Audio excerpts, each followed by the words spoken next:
আজি আছাম নিউজ মেগাজিনৰ বিশেষ খণ্ডলৈ আমি সকলোকে স্বাগতম জনাইছোঁ। আজি আমি প্ৰকৃতিৰ বুকুত প্ৰকৃতিৰ বিষয়ে কিছু কথা আলোচনা কৰিম আৰু প্ৰকৃতিক সংৰক্ষণ কৰাৰ বিষয়ে, প্ৰকৃতিক কেনেকৈ ধৰি ৰাখিব পাৰি ইত্যাদি ইত্যাদি বিষয়ে আলোচনা কৰিবৰ কাৰণে আমি আহি উপস্থিত হৈছোঁহি অসমৰ সুপৰিচিত কমলাবাৰী বনভোজস্থলী ৰূপে, যাক সকলোৱে জানে। অসমৰ বিভিন্ন প্ৰান্তৰ পৰা ইয়ালৈ পৰ্যটক আহে আৰু গৱেষক আৰু ছাত্ৰ ছাত্ৰীসকলো আহে। গোটেই বিষয়খিনি আমি আজি আলোচনা কৰিম আৰু এই বিশেষ খণ্ডটোতো আমাৰ বিশেষভাৱে অতিথি হিচাপে নিমন্ত্ৰণ কৰি আনিছোঁ এই কমলাবাৰী বনভোজস্থলীৰ যিজন মুখ্য পৰিচালক, যাক বনবন্ধু বঁটাৰে ইতিমধ্যে স্বীকৃতি লাভ কৰিছে আৰু অসমৰ বিভিন্ন প্ৰান্তত তেওঁ এটা সুনাম গঢ়িবলৈ সক্ষম হৈছে। আমি তেওঁৰ লগত কিছু কথা পাতিম। দাদা, আপোনাক আজি এই বিশেষ খণ্ডলৈ স্বাগতম জনাইছোঁ। ধন্যবাদ। মই আপোনালোকৰ চেনেলৰ সকলো সদস্যলৈ মোৰ ফালৰ পৰা আন্তৰিক ধন্যবাদ জনাইছোঁ। এই যে প্ৰকৃতি সংৰক্ষণ, সংবৰ্ধন, প্ৰকৃতিৰ বিষয়ে কিছু কৰা, প্ৰকৃতিৰ হকে জীৱনক ব্ৰত হিচাপে আপুনি লৈ প্ৰকৃতি সংৰক্ষণৰ কাৰণে এক নিৰলস প্ৰচেষ্টাৰ মাজেৰে এই বনভোজস্থলীখন নিৰ্মাণ কৰিছে। ইমান এটা সুন্দৰ চিন্তা আপোনাৰ মনলৈ প্ৰথমে কেনেকৈ আহিলে? মই প্ৰথমতে ইয়াৰ আগত কমলাবাৰী আগতো মানে বিশেষ কিছুমান কাম কৰি আছিলোঁ। মই প্ৰথমতে বিশেষ কেইজন ব্যক্তি আছিলে আমাৰ অঞ্চলৰে বয়সস্থ, এতিয়া বৰ্তমান 2-এজন পৰলোক প্ৰাপ্তি হৈছে আৰু 2-এজন ব্যক্তি আছে মোৰ শ্ৰদ্ধাৰ। গতিকে তেখেতলোকেও মোক কিছুমান পৰামৰ্শ দিছিলে আৰু সেইমৰ্মে মই কিছুমান ৰাজহুৱা কামত অকণমান জড়িত হৈ পৰিছিলোঁ। আৰু মই ইয়াৰ আগতে প্ৰথমতে মই এখন গ্ৰাম্য ক্ৰীড়াংগন হিচাপে আমাৰ গেলেকীতে এখন পশ্চিম গেলেকী নামেৰে এখন ষ্টেডিয়াম গঢ় দিছিলোঁ আৰু প্ৰায় সেইখন আমাৰ 36 বিঘামান মাটি আছিলে তাত। গতিকে সেই মাটিখিনিতো বহুত মানে সুবিধাও সন্মুখীন হৈছিলোঁ। স্থানীয় ৰাইজৰ পৰা মাটিবিলাক দখল কৰি ৰাখিছিলে, চৰকাৰী মাটি। গতিকে সেইখিনি যেনে তেনে উলিয়াই মেলি গতিকে সেই গাঁওখন যেনে তেনেকৈ বনালোগে, প্ৰতিষ্ঠা কৰিলোগে। তাৰপিছত পিছলৈ গৈ মই গভৰ্ণমেণ্টৰ যদিও ফাণ্ড নাপালো যদিও মই নিজেই পঞ্চায়তৰ দায়িত্ব পালোঁ, পঞ্চায়তৰ সভাপতি হিচাপে। গতিকে তেতিয়াই মই সেই পঞ্চায়তৰ পৰাই ফাণ্ড লৈ আৰ্ট গেলেৰী বনাই পিনি, মাটিৰ গেলেৰী বনাই চাৰিওফালে, আৰু আনটাইড ফাণ্ডৰ এটা ফাণ্ড পালোঁ। আমাৰ বিধায়কৰ লগত যোগাযোগ কৰিছিলোঁ। তেতিয়া মই আনটাইড ফাণ্ডৰ সেই 10 লাখ টকা এটা পাই পিনি 400 মিটাৰ ট্ৰেকটো বনাই দিলোঁ। বনাই দিয়ে কাৰণে এতিয়া মানে অন্ততঃ গেলেকী অঞ্চলত মানে আমাৰ বিশেষকৈ যিখিনি যুৱক যুৱতী এতিয়া যিখিনি ডিফেন্সত যাবৰ কাৰণে ইচ্ছা কৰে, সেইসকলে খুব সুন্দৰভাৱে তাত সেই 400 মিটাৰ ট্ৰেকটোত প্ৰেক্টিচ কৰি, অধ্যয়ন কৰি তেখেতলোকে ধুনীয়াছে মানে টাইমটো কভাৰ কৰি কিমান ছেকেণ্ডত কৰিব লাগে, কেনেধৰণে সেইখিনি টাইম তেখেতলোকে বুজি পায়। এতিয়া প্ৰতিটো ইণ্টাৰভিউতে ডিফেন্সত আমাৰ গেলেকী বা সেই গ্ৰাউণ্ডত যিখিনি প্ৰেক্টিচ কৰে সেই ল'ৰাখিনি প্ৰতিটো ইণ্টাৰভিউতে 6জন-7জনকৈ প্ৰতিবাৰে ডিফেন্সত গৈ আছে। গতিকে সেইটো তাত এটা কাম, এটা ভাল কাম হ'ল, মই নিজে গৌৰৱান্বিত কৰোঁ অলপ। আৰু সেইটো গেলেকীৰ কাৰণে এখন আমাৰ ডাঙৰ গ্ৰাউণ্ড, বিশেষকৈ ভৱিষ্যতলৈ এখন এটা খুব ভাল আমাৰ সুবিধা পাব নতুন প্ৰজন্মৰ কাৰণে। তাৰপিছতে মই সেই সময়তে সেই গাঁওখন কৰি থকা টাইমতে আমাৰ উপায়ুক্ত ৰবি কুট্টা বুলি এজন আহিছিলে আমাৰ ইয়ালৈ, শিৱসাগৰলৈ। তেখেতৰ লগত চিনা পৰিচয় হয়। তেখেতৰ বৰ্ডাৰটো দেখুৱাবৰ কাৰণে মই মাতিছিলোঁ আৰু তেতিয়াতে এই বৰ্ডাৰবিলাক দেখুৱাবলৈ আনোতেই তেতিয়া তেখেতে আমাৰ ছ'চিয়েল ফৰেষ্টৰ আমাৰ ইয়াত তেতিয়া অলপমান চেগুন গছ লগাই ৰখা আছিলে। গোটেই এৰিয়াটোতে ছ'চিয়েল ফৰেষ্টে চেগুন কৰিছিলে আগতে আমাৰ গোটেই বৰ্ডাৰ এৰিয়াবিলাকত। কিন্তু সেইবিলাক এতিয়া নাই, মানে কালক্ৰমত মানে আমাৰ বৰ্ডাৰ খাটি সিফালৰ ৰাজ্যৰ, নগা ৰাজ্যৰ আৰু আমাৰ ইফালৰ পৰা, গতিকে সেই গছবিলাক উঠাই মেলি চবেই চাহ বাগান কৰিলে। আমি ইয়াত এটা কথা লক্ষ্য কৰিছোঁ, যদিও আমি এই থলীটোৰ নাম আপুনি ৰাখিলে বা ৰাইজে ৰাখিছে যে কমলাবাৰী বনভোজস্থলী, কিন্তু প্ৰকৃততে ইয়াত প্ৰকৃতি সংৰক্ষণৰ কাৰণেও বিভিন্ন ধৰণৰ আপুনি ব্যৱস্থা গ্ৰহণ কৰিছে। ইয়াত এতিয়া ইয়াৰ পৰিসৰটো কিমান? পৰিসৰটো মানে মেইনলি হ'ল মানে কি, আমাৰ গেলেকী যিটো সংৰক্ষিত বনাঞ্চল, সেইটো আছে আমাৰ 5,956 হেক্টৰ টোটেল আমাৰ গেলেকী যিটো সংৰক্ষিত বনাঞ্চল। আৰু আমাৰ সেইখন দেওপানী নৈ এখন আছে কিনাৰত। দেওপানী নৈখনৰ এইটো পাৰ্টটো হৈ গ'ল আমাৰ মানে নন কেডেষ্ট্ৰিয়েল এৰিয়া, NC এৰিয়া বুলি কয় এইটো জৰীপ হোৱা নাই।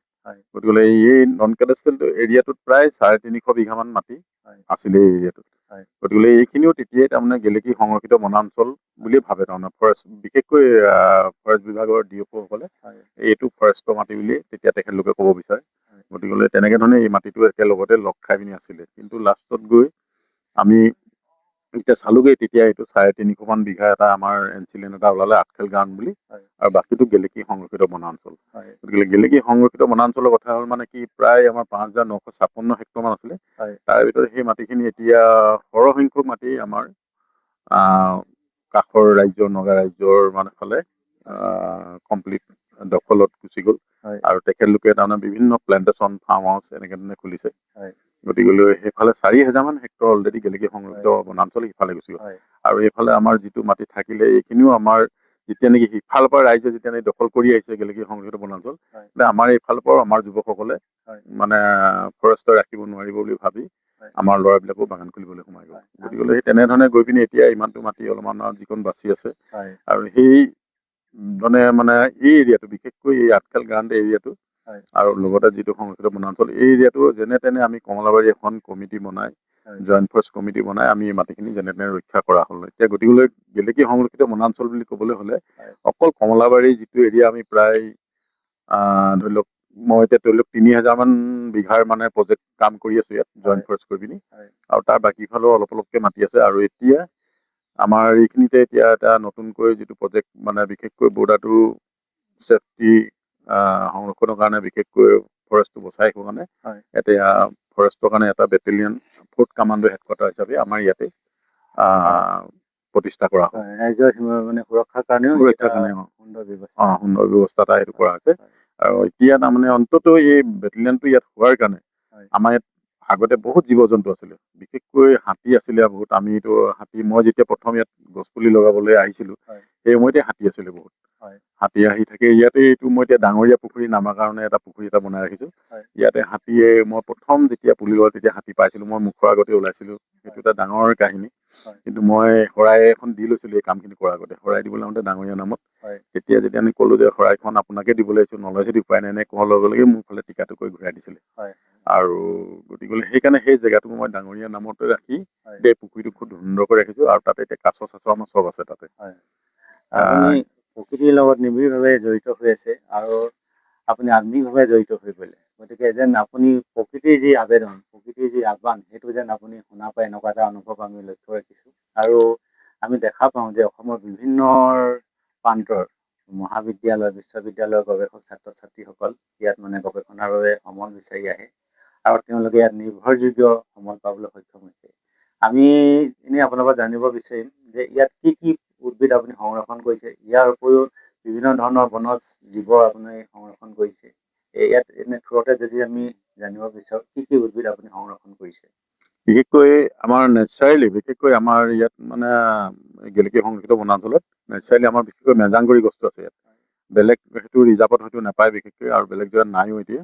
গতিকে ইয়াত বহুত মানে মেজাংগুৰি গছ আছে। আৰু মেজাংগুৰি গছটো মানে এনেকুৱা ধৰণৰ, তাৰ যিটো গুটি লাগে, গুটিটো মানে টকো তামোলতহে এটা প্ৰলেপ এটা আছে। গতিকে মাটিত যদি পৰি থাকে নহয় সেই গছ পুলিটো নোলায়। যদি এৰিয়াটো যদি জ্বলাই দিয়া যায়, অলপ চাফা কৰি দিয়া যায়, তেতিয়াহ'লে সেই গুটিটো ওলাই, তেতিয়াহে মেজাংগুৰি গছটো ওলাই। নহ'লে মেজাংগুৰি গছটো বহুত বছৰ দিন পৰি থাকিলেও গুটিটো বেয়া হৈ নাযায়। গতিকে আপোনালোকে দেখিছে এইবিলাক মেজাংগুৰি গছ নেচাৰেলি আছে। ঠিক তেনেকে মাধৈ মালতীটো আছে, সেইখিনি মাধৈ মালতী আমাৰ এতিয়া ছিজনত আপোনালোকে নৱেম্বৰ মানে ডিচেম্বৰৰ সময়ত আহিলে গোটেই মাধৈ মালতী খাবলৈ পাব। গতিকে মাধৈ মালতী প্ৰচুৰ পৰিমাণে আছে ইয়াত, তাৰমানে য'তে ত'তে। ঠিক তেনেধৰণে বহমথুৰিটো আছে ইয়াত। তাৰপিছত আৰু মানে যিখিনি মেজেঙা বুলি কয় এটা খাদ্য হিচাপে ব্যৱহাৰ কৰে যিটো আমাৰ, সেইবিলাকো আছে। আৰু আমি নতুনকৈ এখন তাতে মানে জৈৱ বৈচিত্ৰ্য উদ্যান এখন কৰা হৈছে নতুনকৈ আমাৰ ফৰেষ্টৰ লগত। বিশেষকৈ জয়শ্ৰী নাইডুং বুলি কয় এগৰাকী DFO আছিলে, তেওঁৱে মানে মাটি বিচাৰিছিলে, আৰু উৎপল বৰা বুলি এজন CCF আছিলে, তেওঁৰ লগত মোৰ খুব ভাল এটা সম্পৰ্ক। আৰু প্ৰথম অৱস্থাত এইখিনি কৰাৰ আগত বিশেষকৈ সেই উৎপল বৰা আমাৰ শিৱসাগৰ জিলাৰ মানে DFO আছিলে, আৰু এজন ৰঞ্জন কুমাৰ দাস বুলি, তেখেতলোকে বহুত পৰামৰ্শ দিছিলে।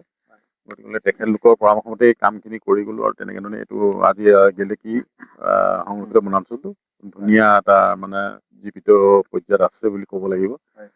গতিকে তেখেতলোকৰ পৰামৰ্শ মতে এইখিনি কাম কৰি গ'লো। এতিয়া আমি 1000 বিধ তাত গছ লগাই ৰাখিছো। আমাৰ বহুত এতিয়া স্কুলৰ ষ্টুডেণ্টবিলাক আহে যিবিলাক অধ্যয়নৰ কাৰণে, তেখেতলোকৰ লগত অহা বিশেষকৈ মই শিক্ষাগুৰুসকল আহে, প্ৰফেচৰসকল, তেখেতলোকেও মানে চিনি নাপায় কিছুমান গছ। হয় বোলে তেখেতলোকক শুনো, তেতিয়া মই ষ্টুডেণ্টবিলাকক কওঁ যে তোমালোকে চিনি নোপোৱাটো এটা সাধাৰণ কথা, কাৰণ তোমালোকৰ শিক্ষাগুৰুসকলে বহুত গছ চিনি নাপায়। গতিকে সেই তেনেকুৱা ধৰণৰ গছ আমি বহুত লগাই ৰাখিছোঁ। গতিকে সেইকাৰণে বিভিন্ন স্কুল কলেজৰ ল'ৰা ছোৱালীবিলাক ইয়ালৈ আহি অধ্যয়নৰ কাৰণে আহে, খুবেই ভাল পায়।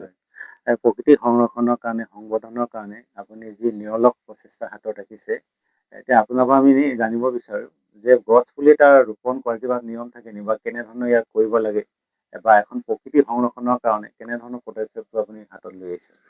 এনেই মানে জেনেৰেলি মানে আমি গছ পুলি ৰোৱাৰ ক্ষেত্ৰত বিশেষকৈ আমি আমাৰ বহাগ মাহৰ মানৰ পৰা ষ্টাৰ্ট দিব লাগে, যিটো বাৰিষা ছিজন, তেতিয়া এটা যদি গছ পুলি ৰোৱা যায়, বিশেষকৈ নেচাৰেলি যিটো বৰষুণ আমাৰ ইয়াত হৈ থাকে সেইটো টাইমত, গতিকে পুলিবিলাক বছোৱাত সুবিধা হয়। আৰু পুলি এটা ৰুলে মানে তাক 3 বছৰ অন্তত প্ৰতিপালন কৰিব লাগে, যেতিয়ালৈকে মানে অন্তত গৰু ছাগলীয়ে যাতে ঢুকি নাপায় ইমানখিনি। যে 3 বছৰ যদি পুলিটো ভালকে যদি সংৰক্ষণ কৰে, তেতিয়াহ'লে এই পিছৰ পৰ্যায়টো নেচাৰেলি মানে গুচি যাব, মানে তাৰ কোনো দৰকাৰ নাই, নিজে নিজে সি ডাঙৰ হৈ যাব। আৰু আমাৰ এতিয়া তেনেকুৱা ধৰণৰ দেখা যায় কিছুমান জেগাত আমি বৃক্ষৰোপণ কৰিবলৈ যাওঁ, মাতে আমাক, সেই বৃক্ষৰোপণ কৰাৰ সময়ত পুলিটো খুব আদৰে লগোৱা হয়, মেলা হয়, কিন্তু পিছত চোৱা চিতা নকৰাৰ কাৰণে তেনেকুৱা ধৰণৰ বহুত পুলি আমাৰ নষ্ট হয়। আৰু মই নিজে ৰোৱা পুলি মই পিছত গৈ চাওঁগৈ, 2-3 ঠাইত মই পুলি নাপাই পিনি মই আকৌ পুনৰ তাত পুলি ৰুই পিনি আহিছোঁ। গতিকে তেনেকুৱা ধৰণৰ বহুত উদাহৰণ আছে। আৰু আমি এতিয়া বিভিন্ন জেগাত গছ পুলি ৰোপণ কৰি আছোঁ। আজি বিশেষকৈ আমি ইয়াত যিখিনি গছ লগালোঁ, আপোনালোকে এতিয়া দেখাৰ ক্ষেত্ৰত বিশেষকৈ আমাৰ এই জাতটোত অকল কাকবাহ আছিলে। আৰু সেই যিটো টাইমত আমাৰ মই যিজন উপায়ুক্তৰ কথা কৈছোঁ, ৰবি কুটা ছাৰ, তেখেতক যেতিয়া আনিছিলোঁ তেতিয়া বাঁহবিলাক ফুলি গৈছিলে, আৰু বাঁহবিলাক ফুলি গ'লে বাঁহবিলাকো মৰি গৈছিলে। গতিকে একেবাৰে আমাৰ গেলেকী যিটো সংৰক্ষিত বনাঞ্চল একেবাৰে টকলা হৈ পৰিছিলে। আৰু সেই সময়তে মই তেতিয়া গাঁৱৰ আমাৰ বিশেষকৈ বৃদ্ধাসকলক, বুঢ়া বুঢ়ী সকলোকে আনি মেলি ইয়াত ভাত এসাঁজ খাওঁ বুলি কৈ আনি পিনি গছ পুলি ৰুৱাইছিলোঁ। আৰু তেনেকে ধৰণে বহুত ভিতৰত আমি গছ পুলি ৰোৱা এতিয়াও তাৰমানে ডাঙৰ ডাঙৰ হৈ গছখিনি আছে ইয়াত। আৰু আমি জিলাখনৰ ভিতৰত যেতিয়া মই এখন জইণ্ট ফৰেষ্ট কমিটি আমাৰ কৰা হ'ল, জইণ্ট ফৰেষ্ট কমিটিখন আমি এনেধৰণে কৰা হ'ল, প্ৰথমতে আমি এখন চুমনি কৰিছিলোঁ। এই চুমনিখন কৰাৰ পিছত তেতিয়া এই মাটিখিনি তেতিয়া আমাৰ ফৰেষ্ট বিভাগে কৈছিলে যে এই মাটিখিনি যে ফৰেষ্টৰ মাটি বেলেগ ডিপাৰ্টমেণ্ট ইয়াত কাম কৰিব নোৱাৰিব। তো নোৱাৰা বুলি যেতিয়া ক'লে, তেতিয়া মই আকৌ গৈ মানে কথা পাতিলোগৈ। আমাৰ তেতিয়া প্ৰজেক্ট ডাইৰেক্টৰ আছিলে ৰূপক কুমাৰ মজুমদাৰ বুলি এজন আছিলে, তেখেতক ক'লো। তেখেতে তেতিয়া মোক এটা পৰামৰ্শ দিলে, গগৈ এটা কাম কৰক, আপুনি পুলিখিনি আমি ৰুই দিম, আমি দিম বুলি ক'ব, আৰু ইয়াৰ যিখিনি পাত হ'ব পাতখিনি আমাক দি ল'ব, গছো আপোনালোকৰ, মাটিও আপোনালোকৰ, তেনেকে ক'ব দিয়ে। তেতিয়া বোলে আপুনি তাত লগাব পাৰিব। আৰু যিটো মই ফাণ্ড দিম, বোলে সেই ফাণ্ডটো অকলে আপুনি খৰচ কৰিব নালাগে, সেই ফাণ্ডটো ফৰেষ্ট ডিপাৰ্টমেণ্টৰ এজন ব্যক্তিক দিবলৈ কওক, বিট অফিচাৰে হওক। যদি দিয়ে নহয় তেতিয়াহ'লে লগতে জইন কৰিব, আপোনালোকে খৰচ কৰিব, কিমান টকা আহিছে কি কথা গোটেই গম পাব। আৰু গছখিনি নালাগে আমাক, তেখেতলোকে দি দিম ফৰেষ্টকে, খালি পাতখিনি আমাক দিলে, মুগাৰ কাৰণে চোম গছ অলপ লগাই দিওঁ। তো সেইখিনি লগালো মেলিলো। তেতিয়াই মানে এই মাটিটো মই জৰীপ কৰি চালোঁ যে এই মাটিখিনি ফৰেষ্টৰ নহয়। তেতিয়া নহয় বুলি যেতিয়া গম পালে, তাৰপিছত তেতিয়া আমাৰ যিজন DFO আছিলে ৰঞ্জন কুমাৰ দাস, তেখেতে গম পালে যে ইমান ধুনীয়া কাম কৰে গগৈ, গতিকেলৈ আমি তেখেতক আমাৰ লগলৈ আনি পিনি কিবা কৰোঁ। গতিকে তেতিয়াই আমাৰ সেই কামবিলাক দেখি, আৰু তেতিয়া প্ৰথমতে আমি পাব্লিকক জইন কৰি পিনি কামটো যে কৰিছিলোঁ, সেই উদাহৰণটোকে তেখেতলোকে লৈ ফৰেষ্টৰ তেতিয়া আমাৰ গেলেকী নহয়, শিৱসাগৰ জিলাত 17খন জইণ্ট ফৰেষ্ট কমিটি বনালে, যে আমাৰ যদি প্ৰকৃত যদি ৰিজাৰ্ভবিলাক যদি বাচি থাকিব লাগে, তেতিয়াহ'লে আমাৰ স্থানীয় ব্যক্তিক কৰাব লাগিব, জড়িত কৰাব লাগিব। আৰু নহ'লে অকল যদি ফৰেষ্ট বিভাগে যদি ফৰেষ্টবিলাক ৰখি থাকে নহয়, তেতিয়াহ'লে এইবিলাক কেতিয়াও সংৰক্ষণ হৈ নাথাকে। কাৰণ ফৰেষ্ট অফিচাৰবিলাক 3 বছৰৰ কাৰণে আহে, সেই 3 বছৰ ভাল অফিচাৰ থাকিলে ভাল ধৰণে এখন চোৱা চিতা কৰে ফৰেষ্ট, আৰু যদি বেয়া অফিচাৰ আহে ফৰেষ্টখন ধ্বংস কৰি গুচি যায়। গতিকেলৈ সেইকাৰণে জীৱিত হৈ নাথাকে। গতিকেলৈ সেইকাৰণে স্থানীয় ৰাইজ যদি জড়িত হৈ থাকে, তেতিয়াহ'লে ফৰেষ্টবিলাক বাচি থাকে। গতিকেলৈ সেই তেনেকুৱা চিন্তা কৰি আমাৰ শিৱসাগৰ জিলাখনত 17খন JFMC বনাইছিলে, তাৰে মাজত আমাৰ এখন, আৰু এইখনৰ মানে জইণ্ট ফৰেষ্ট কমিটি বনাই মোৰ সভাপতি পাতিছিলে। আৰু আমাৰ প্ৰদীপ গগৈ বুলি এজন বিট অফিচাৰ, তেওঁ খুব ভাল পাৰদৰ্শিতা মানুহ, আৰু ভাল মানে তেওঁ মানে অভিজ্ঞ গছ পুলি, তেওঁ ছ'চিয়েল ফৰেষ্টত আছিলে আগত। গতিকে তেখেতক লৈ পিনি জইণ্ট ফৰেষ্টৰ ছেক্ৰেটাৰী হিচাপে লৈ আমি ইয়াত কিছুমান কাম কৰিলোঁ। তেতিয়া আমি এই আমাৰ এখন কমলাবাৰী বনস্থলী বুলি ক'লে, বনভোজস্থলী বুলি ক'লে আজি কেৱল অসমে নহয়, ভাৰতবৰ্ষতো এটা সুনাম আছে, আৰু বিদেশী পৰ্যটকসকলো আহে। আৰু বিভিন্ন সময়ত ইয়াত পৰ্যটকৰ দলসমূহ আহে, কিন্তু বিশেষকৈ জানুৱাৰী ডিচেম্বৰ সময়ত বেছিকৈ আহে। এই যে বিভিন্ন ঠাইৰ পৰা পৰ্যটকৰ দলবোৰ ইয়ালৈ আহে, তেওঁলোকৰ ইয়াত থকা খোৱা ব্যৱস্থা কেনেকৈ পৰিচালনা কৰিছে? ইয়াত আপোনালোকে কেনেকৈ পৰিচালনা কৰে? এখন সমিতি আছে এনে ইয়াৰ ব্যৱস্থাটো কেনেকৈ ৰাখিছে? আমি এখন মই মানে প্ৰথম কথা হ'ল মই জইণ্ট ফৰেষ্ট কমিটিখনে সভাপতি। হয়। যেতিয়াৰ পৰা তাৰমানে আমি বনবস্তু পাতিলো তেতিয়া তাৰো এটা কাহিনী আছে। হয়। বিশেষকৈ বনবস্তু মই 2000 চনৰ পৰা ইয়াত প্লেণ্টেশ্যন বিলাক কৰি আছিলো। হয়। জইণ্ট ফৰেষ্ট কমিটি কৰি পিনি তাৰ পিছত আমাৰ এজন প্ৰদীপ কুমাৰ দাস বুলি এজন SDO চিভিল হয়। নাজিয়াত আছিলে। হয়। তেখেতো আহিলে মই গছপুলি ৰোৱা মেলা এইবিলাক চালেহি মেলিলে। তেতিয়া চাই থাকোঁতে তেওঁৰ 2-3 দিন আহোঁতে দেখিলে যে স্কুলৰ ষ্টুডেণ্ট বিলাক খুব আহিছে ইয়ালৈ। হয়। যে আহি পিনি ফিল্ড অধ্যয়নৰ কাৰণে আহে। তেতিয়া তেখেতে ক'লে গগৈ এটা কাম কৰি ইয়াত বোলে বনভোজ পাতো বোলে। আপোনাৰ গছ পুলি চাবলৈ ইমান মানুহ আহে, ল'ৰা ছোৱালী আহে বোলে, আমি বোলে বনভোজটো পাতো বোলে। আৰু ইয়াৰ প্ৰথম পৰ্যায়ৰ যিখিনি সহায় কৰিবলৈ সেইখিনি মই কৰি দিম। গতিকে 2011 চনত প্ৰথম বনভোজ ইয়াত আৰম্ভ হৈছে। তেতিয়া সেই প্ৰদীপ কুমাৰ দাসে আৰম্ভ কৰি থৈ গৈছে আমাৰ SDO চিভিল। এই তেতিয়াৰ পৰাই আৰু 11 চনৰ পৰাই মুঠতে এই মানে বনভোজ আৰম্ভ হৈছে। আৰু 13 চনত তেতিয়া আমি এটা অনুভৱ কৰিলো যে ইমান ষ্টুডেণ্ট আহে, গতিকে এখন শিশু উদ্যান কৰো বুলি। তেতিয়া 2013 চনত আকৌ এখন এইখিনি মই চুম লগাই থৈছিলো, গোটেই কমপ্লিট চুমনি বাঢ়িলে। আকৌ অলপ এৰিয়া চুম গছ অঁতৰাই পিনি ইয়াতে আকৌ এখন শিশু উদ্যান কৰিলো। এতিয়া চুম গছ বিলাক চব অঁতৰা নাই, আছে কিনে কিনে গোটেইখিনি, কিন্তু কেইজোপামান অঁতৰাই পিনি এখন এতিয়া আমি শিশু উদ্যান কৰিলো। এতিয়া মানে গোটেই পৃথিৱীতে প্ৰকৃতিৰ সংৰক্ষণৰ কাৰণে এক প্ৰকাৰৰ আন্দোলন সৃষ্টি হৈছে আৰু তাত চৰকাৰীভাৱেও বিভিন্ন ধৰণৰ সা সুবিধা প্ৰদান কৰিছে। আপোনাৰ এই বৃহৎ প্ৰজেক্টটোত চৰকাৰীভাৱে কেনেধৰণৰ সা সুবিধা পাইছে বা চৰকাৰলৈ আপোনাৰ কি আহ্বান থাকিব?